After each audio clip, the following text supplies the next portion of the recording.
Здраво! Јас сум Лара Јанеска, имам 12 години и учам во основното училиште Никола Карев Крушево. Денеска ќе ви раскажам за книгата Кити и авантурата во небесната градина. Книгата ја напишала Пола Харисон, а илустрациите Джени Ловли.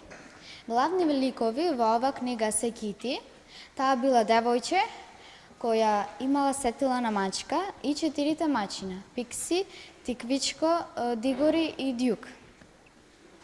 Во книгата се зборува како Кити, Тиквичко и Пикси ја открива тајната на небесната градина.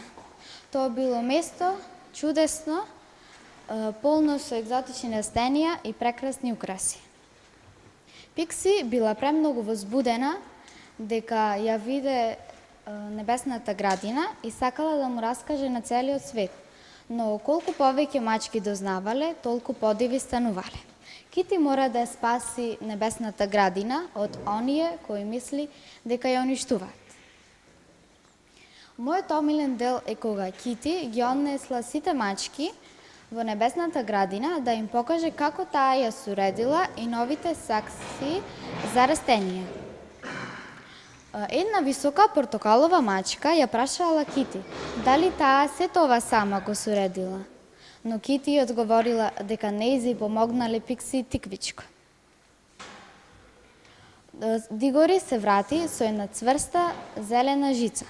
Сите мачки почнале да му се извинуваат на Дигори и да ги редат украдените школки на жицата.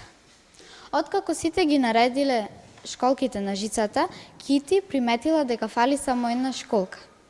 Но таа школка ја украл Дјук. А што мислите, дали Дјук ја вратил школката? Ке дознаете ако ја прочитате книгата Кити и авантурата во небесната градина. Ви благодарам за вниманието.